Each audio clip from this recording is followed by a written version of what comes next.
虽然我跟小爱才刚刚吃了羊奶大餐，但都来到万峦了，怎么可以错过吃足脚的行程呢？只是要吃之前，我们得先散散步，消化一下。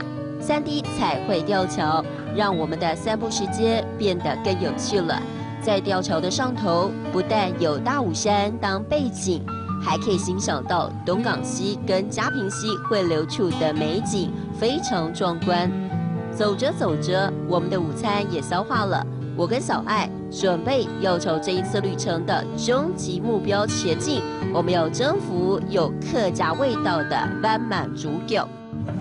猪脚看起来好好吃哦！哎，欢迎你来吃我哋湾满的猪脚。我哋湾满的猪脚真有名呢。一定好吃哦。唔係都冇食過哦，他竟然佢地方都冇，只有灣滿有哦。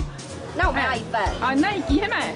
好，我更加同切哈。好，谢谢。收埋好吃的豬腳講。好，安子森。好。看着坛子前一锅又一锅油亮亮的猪脚，让我跟小爱偷偷吞了好几口的口水。我们迫不及待要先开动喽！哎，两盘猪脚很能点没有？安给哈，很好吃了，呀有肉有皮，酱酱面就蛮好吃咯。哎，我冇同人同样的皮料，唔识得落地，但你个皮料自家单独做的。煮下卤嘛，我不同你冇同样，反正记下种配方做出来的，唔识得都沾满地。谢谢，阿姨，这猪脚清头吃。真的我也觉得，多吃几块，多夹几块猪脚给你。我知道啊，湾满该猪脚啦，为什么清油苗了？你知道为什么吗？因为香香 QQ， 超好吃。再多吃几块。满桌的湾满猪脚真的令人食指大动。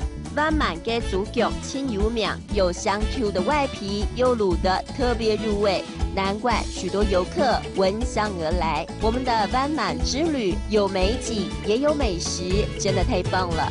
而我们也已经预约好了，还要再来一趟深度之旅。阿姨，万峦有美丽的风景，有好吃的东西。对呀，那小爱你最喜欢吃什么？我最喜欢吃湾满猪脚，因为湾满跟猪脚清油苗。